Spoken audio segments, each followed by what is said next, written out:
All right. Well, I'm ready when you are. Jesus fucking Christ, Drew. Can you just like, it's unbelievable. Can you just make a promise to yourself, Nikki, Listen, the rest of your family, and me that this year you will take care of your goddamn dry ass, scratchy ass throat? it's not dry and scratchy. It's full of like phlegm and allergies. I have allergies, Will, and I don't know if you've been outdoors in the past 2 weeks, but the world is in bloom. Is it really? Yeah, and now, like every time I walk out my front door, I'm basically getting shot in the face by pollen. It's just like, hello. Because, like, normally when I consider, Mother Nature to be in Mm. bloom, like, you would see, like, yellow pollen on fucking everything. Oh, that'll come in like the next 2 weeks. All right.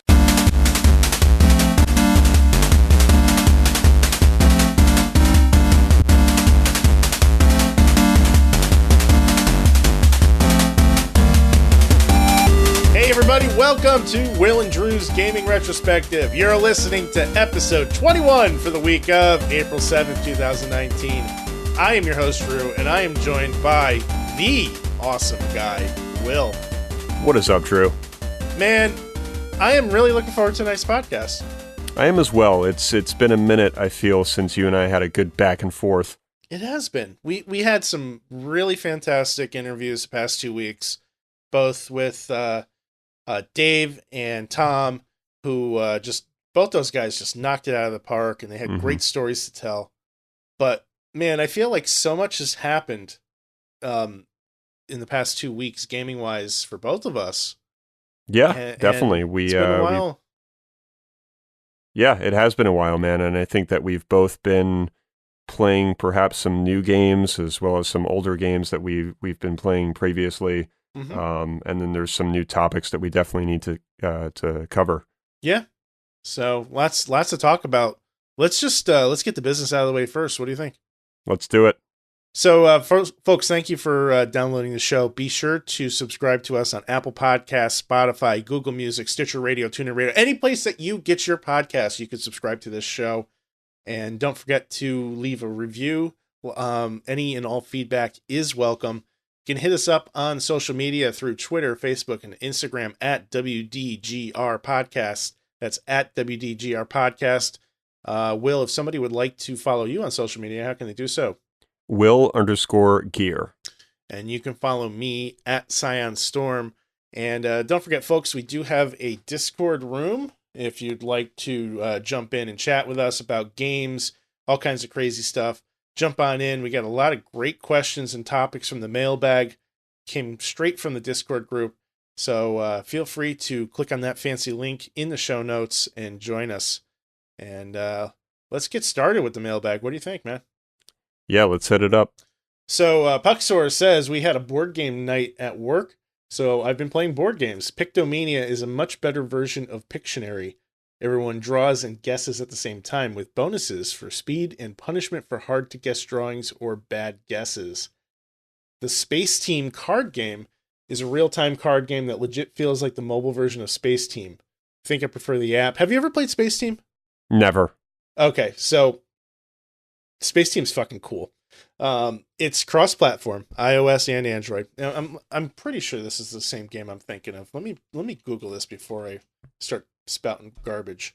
I'm still trying to wrap my head around the size of this like novel that he decided to type us. Vortex gave us a novel too. Yeah. Let me take a look here. Yeah, he certainly did. Jesus. Yeah. Our mailbag has turned into the journal. Yeah. But so Space Team basically is, at least the mobile version of it, is an app that you download. It's cross-platform for iOS or Android, and everybody connects on the same Wi-Fi, and they're basically you're part of a bridge crew, and everybody has their own station, and they receive commands that they have to shout at other people to do on their station. And it's like ridiculous gibberish. So, for example, you might have like the flux capacitor and the Gorg knocker, okay? And I might yell at you, turn the Gorg knocker to 5. And then you might say, set the warp flow to 3, and that's on my screen. And it just gets more and more ridiculous as you're shouting these commands trying to avoid these hazards in the game. And then after like 2 or 3 stages, your instruments start breaking, and they're literally swiveling on the screen upside down and back and forth and stuff. And it's ridiculous. It's tense, and it requires like an immense amount of teamwork, and it's free. Certainly sounds that way. It's fun. It's fun. I had no idea they turned it into a card game, so this is pretty cool. He says, I think I prefer the app, but they're different enough that you should just play both. Wow, this is a book. 5 Tribes is a wonderful Euro, which I've been dying to play. My own copy is still shrink wrapped, waiting for another game night. He's got a board game backlog too, he says. The mechanic is super simple. You move dudes around the board and pick up what you land on, sometimes claiming a territory. It has a 7 Wonders type of depth to the scoring now, and there are multiple different ways to try to scale up to big points. As a board game fan, like, it's always cool to hear about new board games. 7 Wonders is a game I've only played once or twice, but it's kind of cool to see that that's given some inspiration to another game. But Space Team, I gotta check that out. Yeah, this is definitely not for me. When it comes to board games, my brain just shuts off, man. Like, people trying to explain rules, and I'm like, nah, let's just do Scrabble. Well, it was like that when I tried to do Metacritic Madness with you. Like, you're like, what are the rules? And I explained them to you like 4 times offline, and then somehow it still clicked, man. You did well, so... Yeah, I mean, I'm just, like, bad with that stuff. Like, I don't know. It's just the way that, like, I'm engineered. I think you're bad with it because you tell yourself you're bad with it. You're right. I probably... it's like a that probably is the case. Yeah, no, you're right, man. I've had a lot of people just say, like, look, dude, like, you're a bright guy. Like, you could fucking figure this out. Like, you're just choosing not to. Yeah. Yeah, I would agree with that. In video game news, Puckstore got a wireless GameCube-style controller to play Smash with on the Switch. It says he's better at reliably making moves now that he has the divots. Really important with the Piranha Plant, as I'm like doing the down special in the air. Let's see here. Exact controller you got doesn't register shoulder buttons. Is it like a third-party controller, perhaps? The GameCube one? Yeah, I guess it sounds like it's a third-party controller. Never buy third-party. I want to say it might be Nintendo, man. I mean, I know they made one.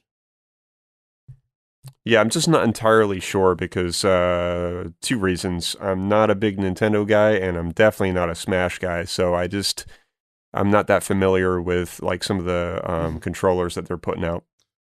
Okay. And he's also said, I'm reading this now. Basically, I'm reading this for the first time right now. Do you guys want game dev as well? I've been meaning to do a large project in TypeScript. Pucks, I have no idea what you're saying right now. Yeah, I'm lost. I'm sorry, bro. It's not that I'm not interested. It's just that I don't get it. Right. Joe Donuts, regarding the Sega Genesis Mini and the Analog Mega SG, what do you guys think about the trend of everyone getting these consoles and not really using them? What kind of console would have to come out for you guys to get excited and really use one of these on a regular basis? For myself, I think an analog-style 1080p or 4K version of the Sega Saturn would do it. Yeah, this one really hit home with me when I read this at work. I think it's a great thing or topic to discuss, and I think that Joe raises a really good point here. Like, I think there's a vast majority of people that have these miniature consoles, and they're not doing shit with them, man. I know I'm not. I think that it's a novelty thing, and I think that you fire it up like day one or maybe a couple days later when you finally get around to, like, getting it hooked up, and it lasts for, I don't know, either that night or maybe a week, and then you're like, all right, like, this is cool, I'm just going to kind of like put it over here, and then you don't touch it again. So I think that, his request also for the Sega Saturn in analog style at 1080p or 4K, that would be fucking amazing. Yeah. I think it really depends on the person and what their gaming habits are. I agree. It's really difficult for I'm losing my words here. So you're saying... Sorry.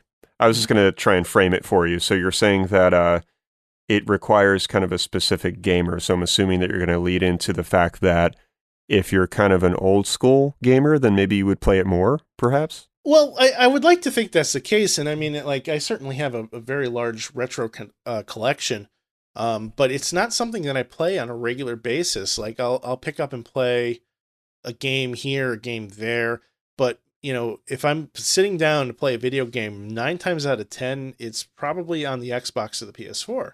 Now, that doesn't mean that I don't appreciate my retro collection. Those games are not there just to look pretty. I do play them, but I don't play them nearly as often as I would like to. Part of that, I would think, is the quality of the picture. I am in the process of getting rid of my CRT. It's too heavy. It's too bulky. I have a friend that wanted it. I just haven't had an opportunity to get it to him yet. So I'm connecting my systems with analog wires through the what the hell's the name of it? RetroTink? Yeah, RetroTink. And it does a pretty nice job of, upscaling the picture so that there's no lag, but it doesn't make the picture sharper or cleaner. So now we're going down a road where you're modding systems, because there's ways to do that. You can pop open a Super Nintendo or a Sega Genesis and do like an RGB mod on it, and they'll set it up with you with whatever kind of cables you want, whether it's components, SCART, or whatever. This is a whole like rabbit hole of money. It's just like you're diving down into a pit where like it's bottomless, and you're going to spend cash and you're going to get the results you want. But unless you're 100% passionate about it, you're just spending money on getting something that's going to look great when you use it once in a while. Yeah. So the Analog Mega, and the I think they did one for the Super NES and the NES as well too, the same company. Those eliminate the need to mod your systems, but you're still spending about the same amount of money anyhow. Yeah. So it's like, I don't know. It's a really weird kind of thing. It's a weird place to be in. I think the systems are worth it if you're passionate about the console. And I think for Joe, considering that he is a Sega Saturn collector, I think it would be worth it for him. But I don't know, man. Yeah, you're right. I think that you kind of hit the nail on the head when you said rabbit hole. It was the exact, 2 words that I was thinking of. Yeah. Because it's such a big topic, but without diving down that hole, I think that, again, it's more of a novelty piece, and I think that it's a charming thing to have in your collection. It looks cool. It's a conversation piece, and I think that perhaps it's being fired up when you have friends over, versus just like, I don't think anybody's playing these things by themselves. Not all that often. Like, yeah, for me, like I have a desire to go back and play a lot of the games that maybe I didn't finish back in the day or whatever. And it's hard for me to get past to the point where it's a desire and actually reality.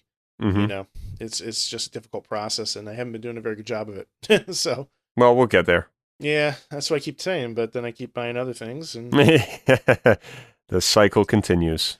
It never ends, my friend. Let's see. Vortex was able to grab Battlefield 5 for $20 a few weeks back. He's been on vacation, but he finally played Firestorm mode yesterday, and wow, I'm not sure what they hated about for this game. He says it runs flawless, is well made, and is a lot of fun. The gunplay is amazing, just like every Battlefield game. I wish PUBG was as smooth as Battlefield. Sound is top notch. Being able to discern footsteps is exactly where they are is also great. He says, I hope they stick with it and keep going because it's way better than what COD Battle Royale mode, like way better. And then he says he actually did better in PUBG after playing Battlefield 5. So interesting. Yeah, I found this to be kind of neat to read because I've been kind of interested in BF5 for a little while on and off. I'm a Battlefield guy, so reading and watching videos about the Firestorm mode is definitely intriguing. Yeah. And I think that if Vic likes it, that's saying a lot because he's pretty picky with his games and especially with shooters. Mm-hmm. So it's intriguing for sure. Yeah. I've never had fun with a Battlefield game. So it's just, I don't know. It's just that difficulty curve and that frustration. Yeah, the curve is definitely there. Yeah.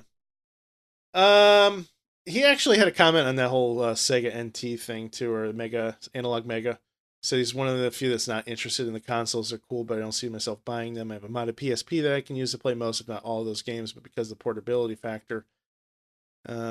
So, yeah, anyway, just wanted to acknowledge that too, since he was kind of on a similar wavelength as us. Cool. If you would like to send in anything for the mailbag, you could do so either in our Discord room, on Facebook, Twitter, or send us an email, WDGRPodcast@gmail.com. That's WDGRPodcast@gmail.com. So, Will, what are you playing, man? Sekiro. I don't think anyone really knows how to, pronounce this game title. But that's what I'm playing, man. It's an absolute dream to play. Tell me everything.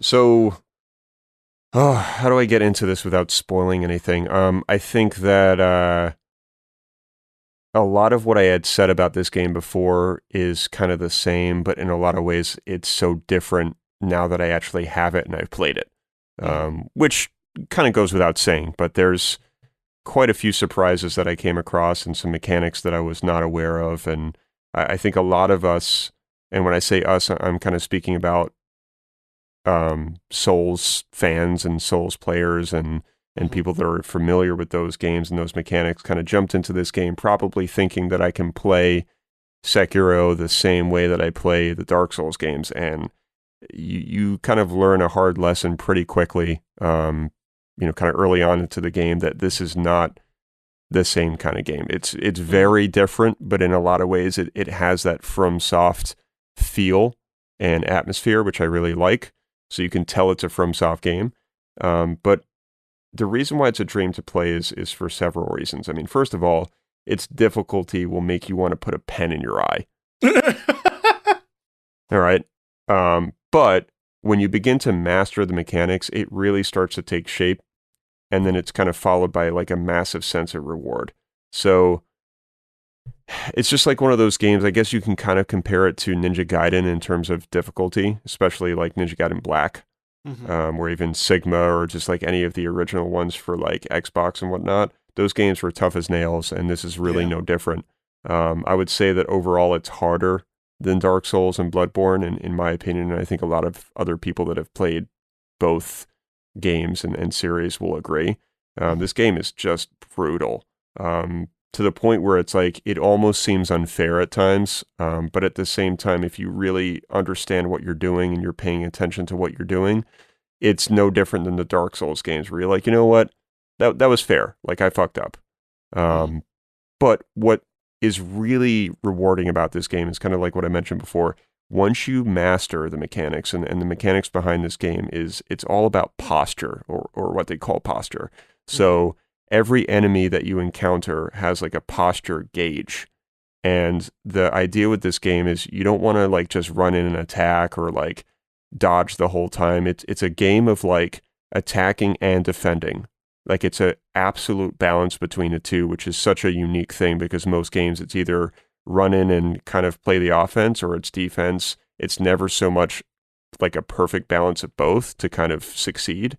And with this game, you want to attack and block like perfectly to really kind of get that posture gauge high and sort of broken. And when that happens, you can then start doing what's called a death blow. And the death blow allows you to actually do like kind of like the stealth attacks in Tenchu, or like some of those like really crazy attacks where like you shove a sword in somebody's throat, that kind of thing. So that's what they call death blows. So it's incredibly artistic and stylish, and the animations and just the overall style in this game is just, it's everything that you would ever imagine like in this kind of game. Like when it comes to ninjas and samurais and things like that, this really lives up to that. It's kind of like an ode to Tenchu, but just way better. So with this whole ebb and flow of like attacking and defending, was that not something that was part of like Dark Souls? It was, but in Dark Souls, like you could play, you could do the whole defense and offense tactic like you can in Sekiro, but in Dark Souls, you had the option, in my opinion, of kind of doing like a sword and board setup, or you could be like a mage. There were so many different classes to choose from and different ways of playing. Like my style of play in Dark Souls has always been very defensive. Like lots of blocking, kind of attacking and then like blocking more, attacking and like rolling away. And like in Sekiro, like there's no roll, there's more of a jump, and then there's like what they call a step dodge, which allows you to kind of like dodge out of the way. Like it's kind of like a sort of a leap in a way, but like more of like a leap dodge. But yeah, they call it a step dodge. But there's, oh my God, this game is so good.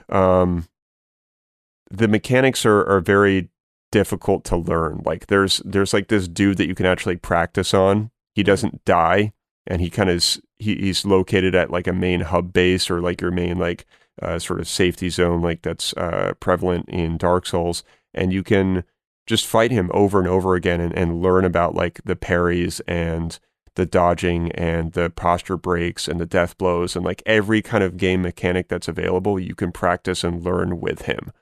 And I know why they put it in the game, because they really, like, you need it. Like, maybe some people like picked up on the mechanics very quickly and didn't have to use it, but like I go back to him often just to kind of practice. That's a good idea. And, you know, when we have Damien on next, I'm sure we'll bring up this game and he'll have a lot to say about it, because I know he's enjoying it. But what I love about it is that it's incredibly difficult, but it forces you to master the mechanics. And I know I've been kind of speaking on the mechanics a lot here, but like that's really what this game is about, is mastering them so you can get good at the game.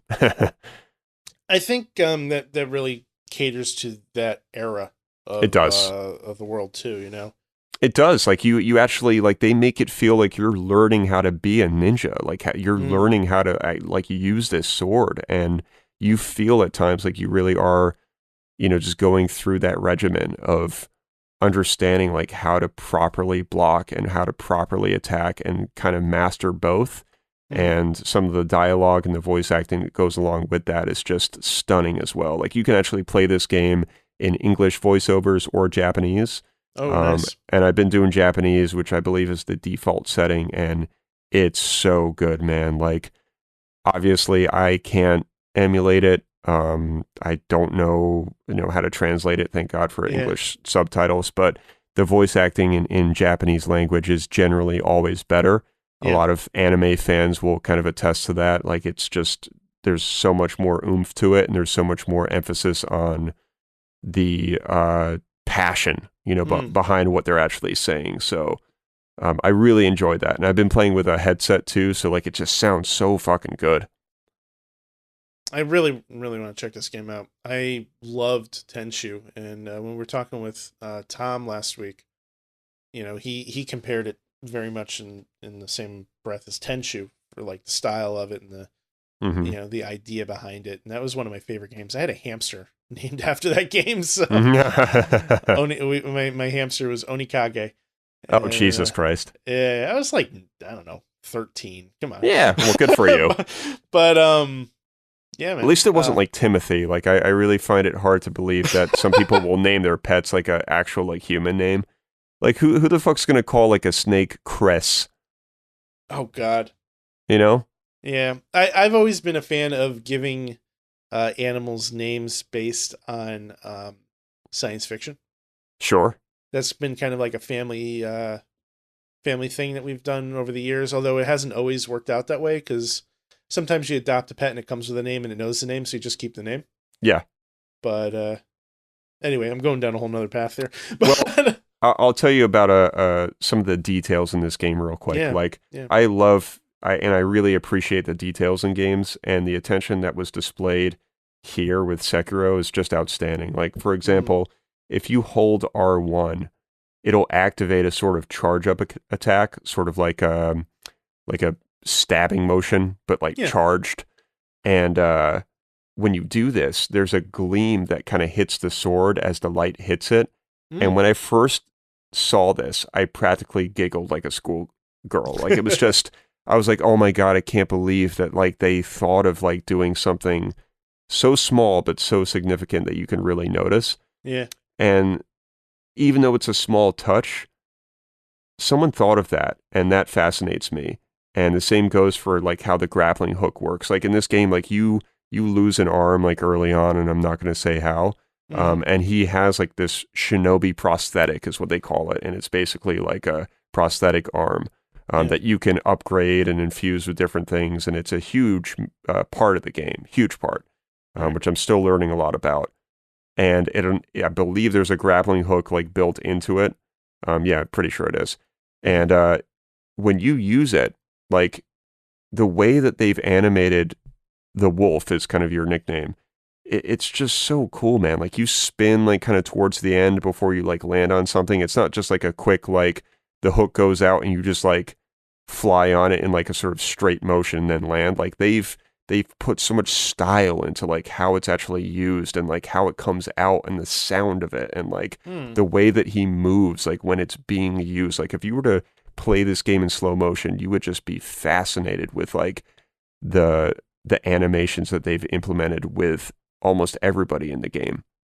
Sounds like there's a lot of attention to detail. A lot, man. I mean, just like, I don't know if that made sense when I was kind of talking about that gleam that kind of hits the sword, but like imagine like an anime and like somebody like, you know, whips out their sword or unsheaths it and you kind of see that like classic anime, like, you know, shine on the sword come out. Like that's actually on the sword when he does that motion. I haven't noticed it with other techniques and moves, but like just that alone, like just to me, that's worth $60. Because I'm fucking crazy like that, dude. Like I will buy a game if it's cool and stylish. I mean, you know how I feel about cool games. That's just what I'm about, man. To me, that really makes a game is like those little touches. Yeah, yeah. But yeah, man, this game is stunning. It's just, I couldn't recommend it enough. I mean, be prepared. And I've told a lot of people about this, including my boss, like, don't get this game if you can't handle a challenge because it will make you mad. If I'm going to buy this game, I'm going to need to play it first. Yeah, you need to like try it at Damien's house or something, man, because I wouldn't spend $60 and then be like infuriated with it. Right. And that's kind of where I'm at. I mean, like, I wouldn't spend $60 on it anyhow. I would wait for a price drop. And I'm okay with waiting. You know, if I got to wait a year or whatever, that's fine. It's not going anywhere. No. So I'll wait for a price drop and then, you know, try to finagle a way to get it on the cheap. Somehow, you know. You'll be able to get it. But I don't know. Maybe I'll send you a couple things or I'll do something that's spoiler free just to kind of give you a little bit more of a taste of this, or maybe you could try it when we hang out next. Yeah, I think at this point I'm past watching videos and just I need to play it. Okay. You know what I mean? Like I've seen a lot of videos, you know, stuff that you've shared, stuff that Damien shared, and then stuff that, you know, you just find on the internet, and the game is undoubtedly gorgeous looking.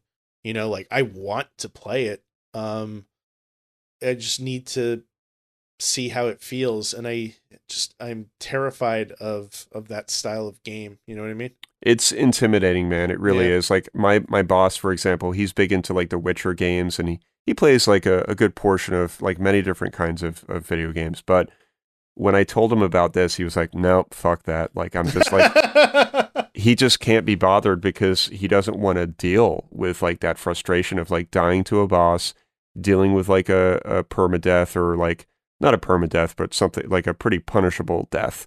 And then the idea of like having to deal with a loading screen to then just do it all over again. Right. And Sekiro does that. But what's nice and the difference between this and Dark Souls is there's a pause button because there's no pause button in Dark Souls. And then you can actually resurrect once. So you can die, resurrect, you get a second chance, and if you die again, then you're dead. Like you have to start back to like where you saved last.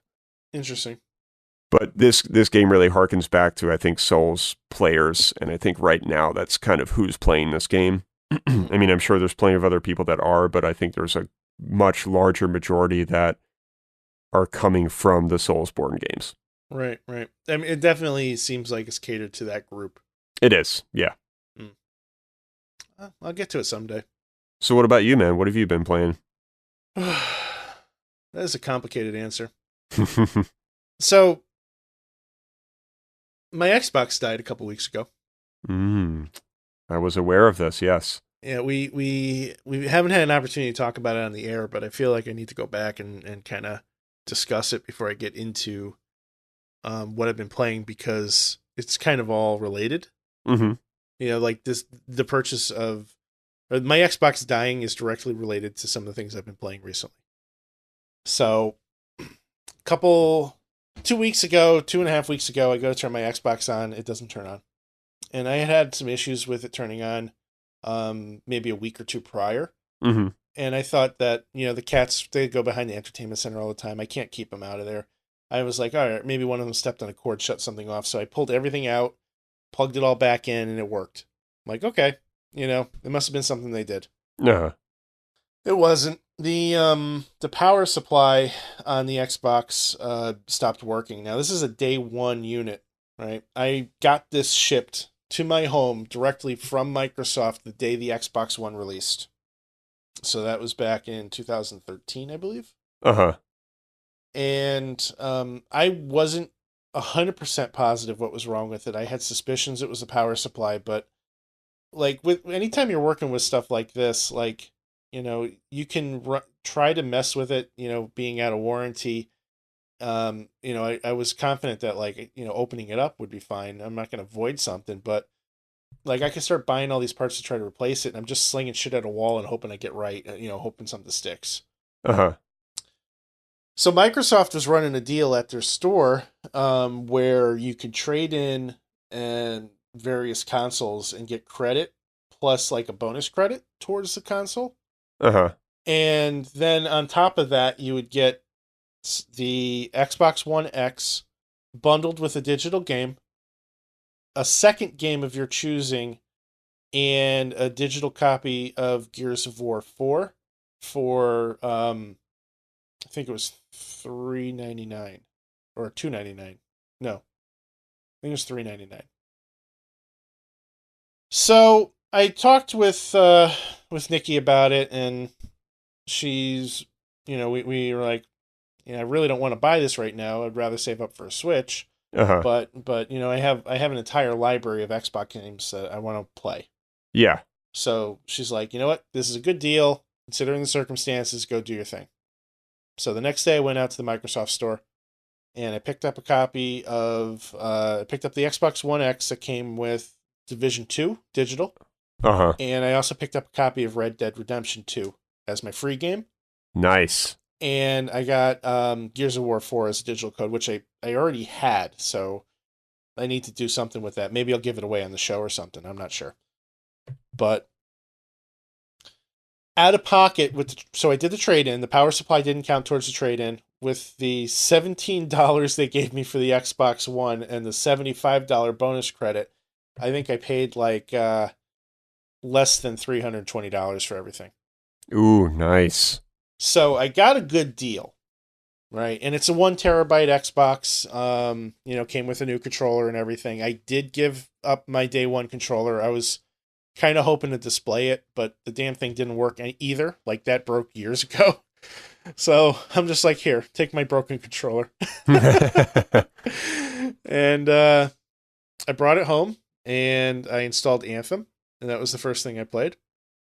And Anthem is still broken. It's still got its share of issues, but I still find it fun when I play it. I don't think there's like a huge difference with the graphics from the regular Xbox to the Xbox One X, but you kind of see it in like the detail, like the foliage, the rain, explosions have a lot more depth to them, a lot more animation, a lot more oomph. I don't know. It's kind of weird to say. Mm-hmm. But I kind of feel like I probably would have been fine if I just stuck with the original Xbox. Well, let me ask you this, Drew. Like when you had that first initial, like, I'm going to turn on the Xbox and it didn't turn on, did you do one of the following? Did you kind of take that sort of like that gulp where you're just like, or was it more of like a heart sinking kind of sensation? I'm sure it must have been something, or maybe like a quick, like cold sweat. It was kind of that heart sinking, and I was like, oh, what the fuck now? So it's almost kind of expected. Well, not even expected. It's just like, because I didn't expect it. I had no idea. Like, I thought that whatever issues I had with the power supply were resolved. I thought I was past that, right? So I'm just like, we just spent money on two monitors. Like I just invested a like $700 on two 24-inch monitors, or 20 no, the 27-inch monitors, excuse me, two 27-inch monitors, so that I can, work on editing video and audio and stuff, and have like, monitors that were the same size, because I didn't prior to this. I was using like a 19-inch 4x3 monitor, and it was just terrible. So now like I have like this really nice studio, and I had literally just purchased them, and then like the next day the Xbox dies. So it's like, all right, how do I justify spending another $300 when I've already spent $750? Mm-hmm. You know what I mean? So that's kind of where things got a little dicey for me. But I'm impressed with how nice the system looks in my entertainment center. It's significantly smaller than the old one was. The games look great on it. Outside of Anthem, I've been playing Division 2. Okay. Tell me about this. Yeah, I mean, I kind of put Anthem aside for a little while they kind of get their shit together. I have not had a ton of time with Division 2, but it plays a lot like the Division 1, which is a good thing. The controls in that game were tight. The Washington, D.C. looks just beautiful. It's absolutely gorgeous. They did a really good job recreating the city. I've never been to Washington, D.C., so I don't really have a point of reference on accuracy. Sure.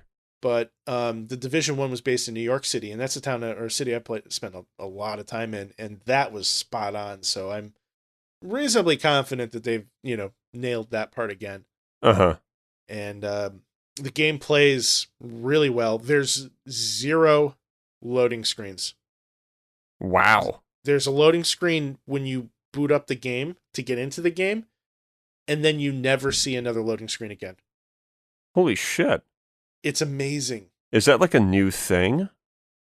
No, I think it's just how they built the architecture of the game. I think they just buffer everything far out in advance. Huh. Like they used to mask it in the first game, like, because you have these safe zones that you can go into. Yeah. Where there's no enemies and everything. And when you're getting ready to enter one of those, they would drop the speed of your character and force them to walk. You could not run through those areas. Mm-hmm. In this game, it doesn't matter. You can run, you can walk, it doesn't matter. Wow. So on a technical level, they've like really picked up, improved on all the things that they did in the first game. Sure. It plays like just really snappy. The cover mechanics are nice. It's been a while since I played a shooter that has cover mechanics, and I always have enjoyed those. Mm-hmm. I'm not very far in the game though, so I don't have like any cool shit, and that's kind of where I'm not sure how I feel about the Division as a looter shooter. I really enjoy the Clancy games. I've always enjoyed the Clancy games. But when I'm playing like a game like Destiny or Anthem, like I want cool shit. Yeah. And I feel like it's really difficult to get cool shit when you're based in reality. Mm-hmm. Like an assault rifle is an assault rifle is an assault rifle. Maybe the stats are different. Maybe it's more accurate. Maybe it has more impact. Maybe the bullets explode. I'm not going to have an assault rifle that shoots lasers.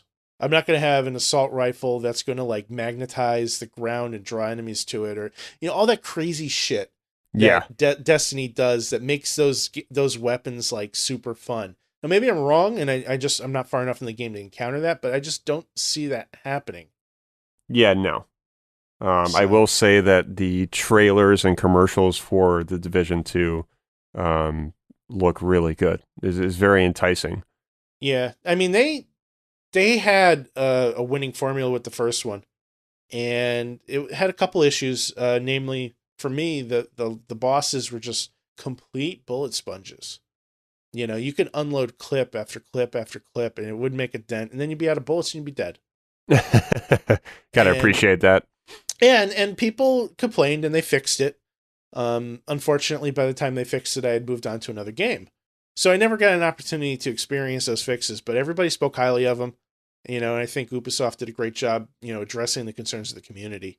Mm-hmm. I haven't encountered that bullet sponginess in this one yet at all, and I don't expect to. I feel like they will have learned from that from the first game. They're not going to redo that same mistake again. That doesn't make sense. Yeah, probably not. So, but overall, though, I mean, so far, it's been pretty great. I'm looking forward to spending some more time with it. It's just kind of been a bad couple weeks. For gaming. A lot has been happening since I basically had like one really good week with the Xbox One X, and then stuff started getting busy. Yep. Same here, man. I mean, somehow though, I'm making a lot of time for Sekiro. Like, I think that it's just one of those games that's just resonating with me more than anything as of late, and I'm really cutting out the time when I can for it more than I would for Vanquish or some other games. So I mean that really says a lot, and it really means that there are certain games that really, really pull me in, and this is absolutely one of them. Yeah. I think that's the key is like, for both of us, we talk about managing our time. And you need to find games that are really just going to draw you in. You know what I mean? Yes.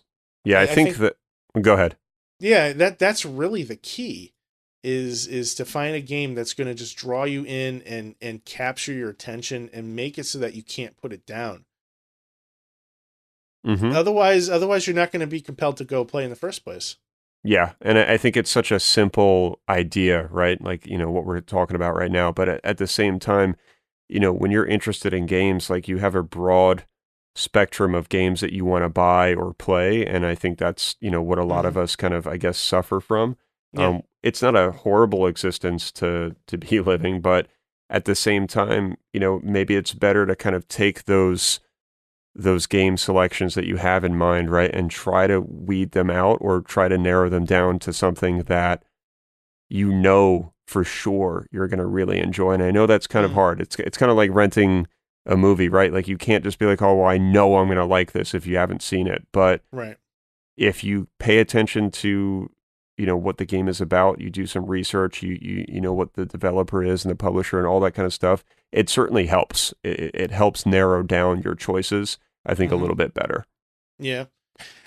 I don't know. Like I feel like, following the developers and stuff like that works only to a certain point, because I've been following BioWare for years. I know I love their games, and Anthem is fucked. Yeah. Well, I knew you were going to bring that up, and I was like, oh, shit, he's going to bring up Anthem, and I'm kind of giving out the wrong advice here, but you're right. But I get what you're saying, though. I mean, no, it's a grain of salt. Yeah, I mean, like a game like Division 2, comes with a Tom Clancy label on it. Tom Clancy games have a very specific style and feel to them. And yes, the games themselves are unique in their own rights. Ghost Recon does not play like Rainbow Six. But you know what you're getting with a Tom Clancy game. You're getting a realistic, futuristic shooter. Yeah. And they're usually really good. Mm-hmm. So, that's one thing that I've always enjoyed about those games. I know exactly what I'm going to get, and they tend to be great, and that's great. When you get a game like Anthem, where you're expecting one thing and it just ends up being this clusterfuck, it's a little different. But I mean, maybe it's on me for pre-ordering the game in the first place. Perhaps. Like that's the kind of thing where like it's a double-edged sword too. And I feel like I'm usually the first person to tell people not to pre-order things, but then I get kind of wrapped up in the hype and I'm like, ooh, I want to play this day one. Mm-hmm. If I pre-order it, well, then I'll definitely get it day one. Or for me, like an incentive is like with Best Buy, they'll usually give you like a $10 reward zone credit, right? Sure. So if I have a game that I'm spending $60 on, and you're essentially giving me $10 back on it, now it's a $50 game, fuck yeah, I'll pre-order it. Yeah, I mean, why not? But then you run the risk of, it being junk. Yeah. Now you're stuck with a game that's junk. I think for me, there aren't many games I think that I've really purchased and been kind of stuck with and didn't enjoy. And I think that the reason why I've managed to kind of escape that problem is kind of what I said before. I think perhaps I do maybe too much research and too much video watching and things like that to kind of make the decision process a little bit better. Mm. But I also kind of just like, after all these years, I know what I like, like I Yeah. know what kind of games resonate with me. And I think that really definitely helps with, what you're kind of adding to the library. Whereas you have Mhm. other gamers that just kind of buy everything. So like maybe that's the issue. Not for us per se, but like for Yeah. other gamers, they just kind of like, oh, like I heard this is good, and they just scoop it up. And then either they're trading it like, 2 days later, or they just kind of keep it, and then it just kind of goes to waste. Yeah. I kind of fall somewhere in between. Because I'll look at a game and I'll say to myself, all right, what is the price point for this game that will make it worthwhile for me? Yeah. And it is very rarely is a day one purchase anymore. I just don't see the point, like I know my time is limited, so I got to make it count. So like for me, $60 on a game is not necessarily worth it, but $20 for the same game, like I'll get $20 of enjoyment out of that. Mm-hmm. And then all of a sudden the backlog is huge. So I kind of do it to myself. Yeah. It's oh my gosh. I mean, we've talked about this, numerous times. Yeah, it's another rabbit hole. I mean, it's something that Yeah. I would be willing to go down, but we'll have to save that for, I think, a different episode, because it's such a big Yeah. topic. But I'm trying to figure it now at this point, like focus wise, what I want to like really put my attention into, because with Anthem, I'm kind of waiting for them to release the next patch before I dive in hardcore. Mm-hmm. I've started getting some pretty good gear and I have fun playing the game, but it's difficult when I have an hour to play and then I load the game up and I spend, a quarter of it in a loading screen. So I'm kind of thinking about jumping back into Spider-Man again. Horizon, I'm still determined to beat that. 2.5 years from now, when we're on episode 49 or 149 or whatever. Hey man, we're in the same boat, Vanquish and Horizon. I mean, here's the thing though, Horizon is a long game. Right. I have no And excuse for Vanquish. I tried Vanquish. I'm not sure that I like it. Yeah, tell the fans and the listeners, like, what is Drew's quick look? Yeah, it really is a quick look, because I think I spent about an hour with it tops. I did not get past the first stage. Okay. And what I found was a game that, I don't know, man. I think it tries too hard. How so?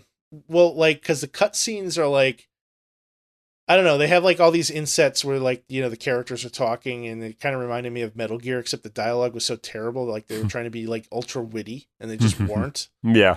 And then the game itself, I couldn't get a handle on the controls. They weren't comfortable for me. Mm-hmm. So like I understand like you're supposed to slide around and stuff, but I feel like all right, when you have a game that has cover mechanics, I believe that the cover mechanics should be utilized. Mm-hmm. And I feel like the game is punishing me for using them. I'll slide into cover, and then there'll be like 14 guys behind me. And so it's like, what the fuck is the point of the cover if I'm not shooting what's in front of me? Yeah, I think that me, you, and Joe had like kind of a three-way conversation about this game at one point for a brief moment, and we touched on a couple things, and I think that Vanquish really does require a little bit of finesse, so there is like a little bit of a learning curve behind it that does take some time. Mm-hmm. It's nowhere near as challenging as Sekiro, but there is a learning curve, and once you kind of get it, like you can kind of like feel it working. Mm-hmm. Yeah. So that definitely helps. So I would say Vanquish takes a little bit of time you have to spend some time with it. And then the other side of it is like, you're supposed to play with like extra flair. Lots of sliding, lots of like, the, I think it's called the ARR mode, where you just kind of like slow motion and, like as you're like jumping over something and shoot the baddies or whatever. But like there's a finesse, there's a flow to it. And once you get it, like I said, it definitely gets better. Is there a reward for using your flare? I don't know. I think there might be, because like that game is like very score based. Because there's like a score ticker going on a lot, pretty much I think all the time. So it might kind of work like Bayonetta, Like Bayonetta is definitely like score based, and the more flair you have in those games, the better your score, and that's very typical of Platinum games. But So I mean, the thing is though, like I feel like we're in an era where score is no longer it no longer matters in a game. So unless like I'm encouraged on a level where like the score impacts the quality of my character, like if you have like let's say upgrade trees and the better your score is, the more upgrades you get, then like I'm inclined to play with lots of flair. But if you're just giving me a number, like I'm just competing against myself, and like I'll tell you right now, I'm fucking lazy. I don't want to compete against myself. I just want to play the game. yeah, I'm kind of the same way. Like I don't really pay that much attention to the score, Hmm. nor do I in Bayonetta or really any game for that matter, because I'm not one of those people that like will kind of go back and replay a stage so I can get a better score. It's just I don't have the patience for that. I'm Mm. like you. I want to play the game. I want to enjoy it. If I happen to get like a platinum medal or something like that, it's definitely cool. But like it's kind of like going back to achievements, right? Like I'm not an achievement person. No. I've never been that guy that's like, you know what? I'm just gonna like unlock all the achievements, or like I got to make sure that I platinum this game or whatever. Like I don't think there's a single fucking iota of a desire for me to do that in any game. Hmm. I don't know why. Like, I don't know if it's just because maybe I'm not a completionist, or I don't like to do specific things to like get an achievement. Hmm. I think maybe that's what it is. Like, I want to enjoy the game for what it is instead of going out of my way to collect, I don't know, 50 things to get like a rare achievement. Right. Right. But, it's kind of like one of those things like, people get hooked on that stuff. They want to get that, like, that reward of like doing something difficult to get like you know, that little reward. Some Hmm. people are just into that. I kind of fall in somewhere in between that, like if I'm playing an RPG, I'll try to 100% it, but like anything outside of that, not so much. Yeah, I mean, I guess it depends. I mean, there are certain aspects of games where if there's a side mission and you Hmm. have to collect like, I don't know, 50 coin purses or something like that, and they're spread out in like a field, I'll Yeah. probably do something like that because like there is like this weird um desire that I think is built into us as humans that we want to kind of like maximize something, or we want to kind of collect everything that's there because like it creates that sort of small sense of reward. But Yeah, with definitely. achievements, I mean, maybe that's really what it is. I thought achievements were so like silly when Microsoft did them, and then all the other companies kind of fell in line with it, and now everybody does it. Yep, It's kind trophies. of, it's kind of wild. Yeah, it's trophies or what I don't think Nintendo has them. They're the only ones, but I don't think so now. it's just getting that little chirp, that little chime is like, oh yeah, hey, I did something cool.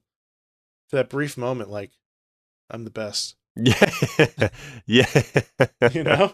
And now like with the Xbox, I guess the PlayStation does this with their platinum trophies, but the Xbox, if you get a trophy that not a lot of people have gotten, they'll call it rare, and it has a completely different chime to it, and like this diamond pops up on the screen. And I don't know if they're like doing like real time data to see how many players actually do it, but I think generally the idea is like I think 33% of the population or less that have this game have, you know, actually gotten that achievement. The rest have not. That's what makes it rare. It's kind of crazy. I don't Dude, know. I mean, like, how many people can you imagine right now probably were having like a really shitty day, right?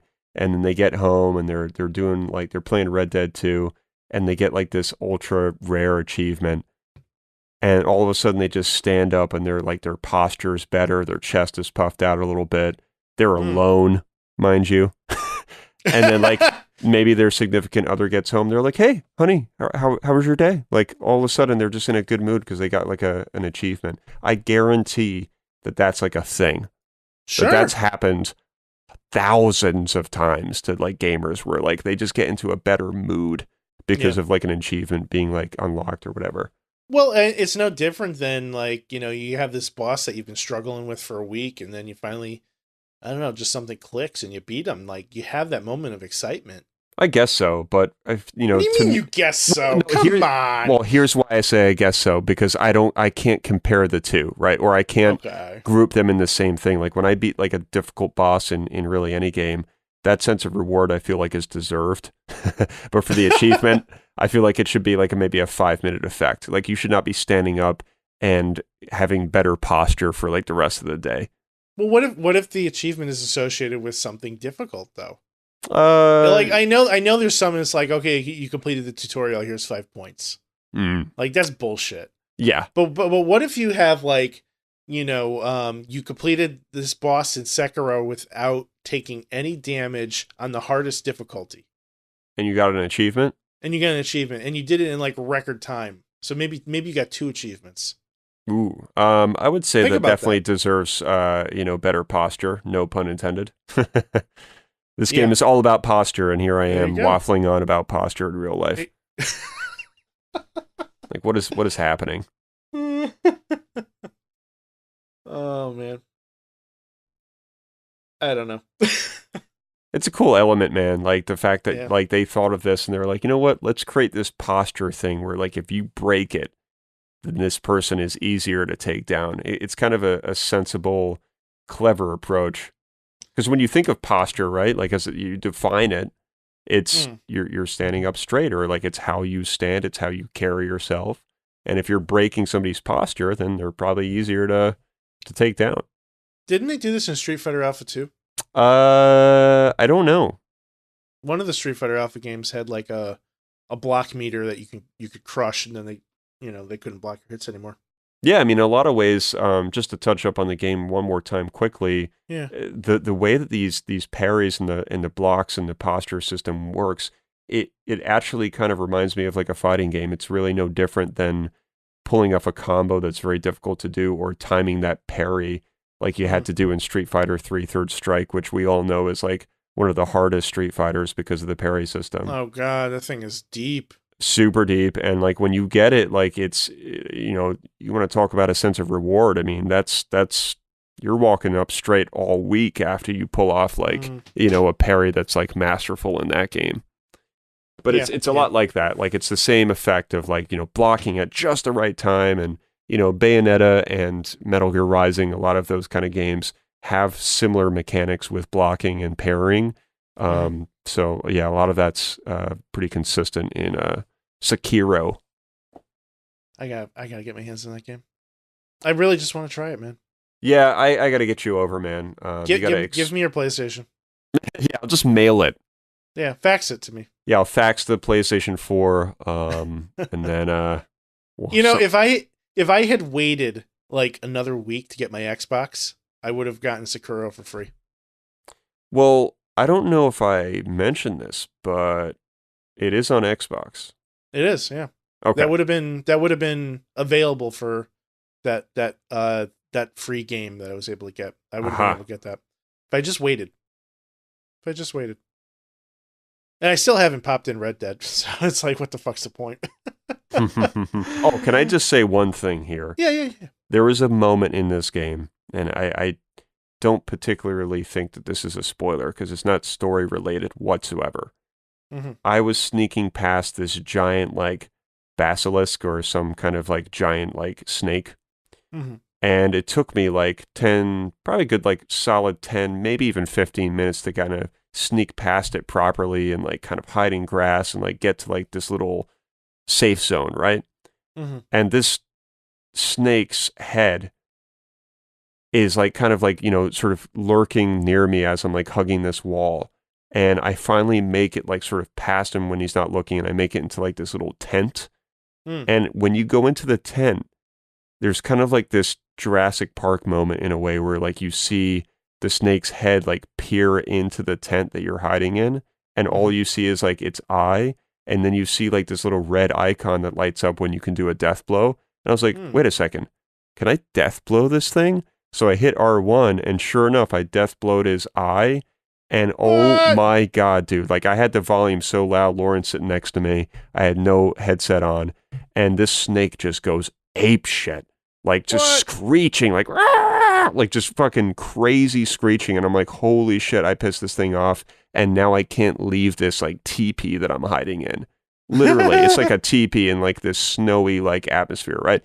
So I finally just think, well, I got to get out of this thing, and the screeching's like kind of continuous. Like I could just tell by like it was like on a loop. So I was like, all right, so like I have to like leave. So I run out and I'm running for my fucking life, man. And I feel like this thing's chasing me, and I didn't even bother to like rotate the camera back because I was so scared. So I just kept running and grappling hook and just like constantly like jumping from tree to tree, just running for my life.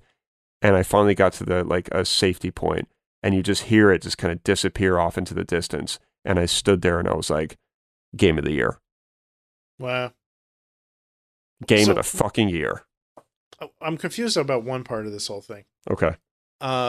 So you hit it in the eye with a death blow, but it didn't kill it? Like, what's the deal with death blows? The death blow will kill like a standard enemy. Okay. Like, but there are certain enemies that actually take 2 death blows. Sometimes I think even more later in the game. Mm-hmm. So for example, like there's a boss that I'm currently dealing with right now. Is a pain in the ass. He has 2 death blow meters. Like there's like 2 little death blow icons above his health gauge. So once I get 1 death blow, I have to basically get his health down again, do 1 more, and then he's dead. So I basically have to raise and break his posture like twice.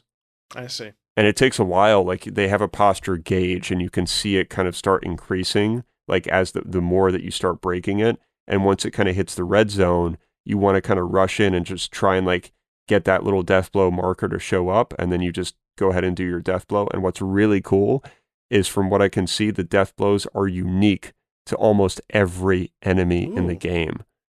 So like there's no repetitiveness really in the game. I mean, there's some, like there are certain enemies that you kind of do the same sort of thing, but there's a lot of variance and there's a lot of variety in what you do. Like there's one boss I fought, and after I killed him, the wolf or Sekiro like kind of like does this stylish thing with his sword, and he kind of whips it back and like shakes off the blood. And I was just like, oh my God, man, this is just epic. It's incredibly awesome. That's all I can say. No, man, I can hear it. I can hear it in your voice. Well, yeah, like if I feel like I'm struggling to like really articulate my thoughts of this game because it's just so good, and I'm so like giddy about it that like I just want to be like, oh man, it's so awesome, and it's so awesome, and it's so great. And I think that's when you really love a game, and Damien's been the same way. I mean, you've seen him in the chat, like he's just nonstop about it. Yeah. Yeah, I gotta play it. I really gotta play it. It's funny because I don't consider myself the best salesperson when it comes to selling someone on something, but I've been told that I'm pretty good at doing it. So I don't know if it's just because I waffle on about something for too long, or if there's certain things that I kind of pick apart that some people don't, but I have been known to sell people on games. Well, I think you did a good job of articulating the game strengths. Yeah, I mean, I had to jot down a couple things because I knew that if I didn't, I was just going to be like, oh my God. Yeah. I enjoyed it. I enjoyed hearing you talk about it. Cool. So. Well, I all I can say about Anthem is I hope it gets better, and I'm glad that at least you have Spider-Man as like a nice, fun, free-for-all like fallback measure. Yeah. I just have to come to terms with the fact that I really shouldn't try to 100% Spider-Man. And, there's a map with a bunch of markers on it. I must collect them all. And that's how games just sit in my shelf and not get beat. So I don't know. I might pop it back in again this weekend. I got some stuff I have to work on editing over the weekend. I probably won't get a ton of game time in, but I'd like to at least carve away a little bit of time for it. So it was a lot of fun, and I still need to finish Prey. Oh yeah, that's right. That game feels like I'm near the midway to 2/3 way through, if I had to guess. So are you the kind of gamer that would load up Prey at like 11 o'clock at night with like a headset and no lights on? Well, I don't play with a headset normally. But I would certainly load it up at night with no lights on. That doesn't bother me. Okay. Now, would you do that for the sheer atmospheric like effect that would have? Not necessarily. More because That's usually when I have an opportunity to sit down and play. It's Okay. 11 o'clock at night with no Okay. lights on. um, uh, but I mean, I was a big fan of Dead Space. Like, that game just had tremendous atmosphere, and you cannot play that game when it's daytime. There's just some games that just because of the way the game utilizes the shadows, if you're in a room with any amount of light, it just doesn't work. Dead Space is one of them, and I think Prey is to some extent too. can you imagine just playing like on a beautiful like spring day and like you look out your sliding glass door and you're just looking at like blue jays just bathing in like a little bird bath and the sun's like gleaming on the water and you're just like, I'm really enjoying this game. This is a wonderful game. Doom. So to kind of put a similarity to an older game, Doom 64 is kind of the same way. I picked up a copy of Doom 64. I couldn't wait to play it. I sat down in front of my TV. Now this is on the CRT. It's a little bit older, right? I fire up the game and it's like 2:00 in the afternoon, and I literally cannot play the game because I literally cannot see the screen. The first stage that they throw you in is pitch black with like purple and red lighting, and it's not like bright lights. It's like looking at an RGB keyboard from like a distance. You know what I mean? Well, this kind of reminds us of like the days where you had to like up the brightness in games, remember? Yeah, and I did that, and it didn't help. Ooh, even on the TV? Even on the TV. Wow. So the game didn't have the option as far as I remember. And then the TV itself it really didn't make a difference. So I had to play that at night. I just could not play it during the day. And I haven't tried it since I got the Retro Tank. I'd like to go back and kind of circle into that again, but I don't know, man. I want to do a Doom 3 run through. I'm game. With you, and like we should do it like in person. We should do like a special podcast where we do like a podcast while that we're kind of like playing the game. Like so we'll talk about other things and we'll somehow play the game at the same time. How does that even It'll be a work? shit show. We're just gonna end up pausing it like, all right, just pause it for a sec. Not to mention the fact that it would be a 10-hour podcast. It probably would be, yeah, because that game has, it's kind of challenging from what I remember, and it's just not one of those games that you can kind of like multitask. You kind of have to sink your teeth into that. Yeah. Plus, it's lengthy. They have cutscenes in there that increases the length of the game, and you can't just like run through it like Doom 1. It doesn't work that way. Well, we'll find a way to kind of document it. Yeah, I would love to do a playthrough of that. I haven't played that game in years. That's like, for me, that's the forgotten Doom. Yeah, which is why I'm kind of like, I'm hungry to investigate it, like I know we've spoken about it before and there's just, I gravitate towards games that are kind of hidden and swept under the rug, and I'm curious to find out why and like revisit and, all that stuff. Let's talk about carving away some time for that game. Yeah, we should. Yeah. So, on that note, Will, I think it's time we wrap things up. You got anything else that you wanted to toss in before we call it a night? Play Sekiro. And that's for everyone. Sekiro. Sekiro.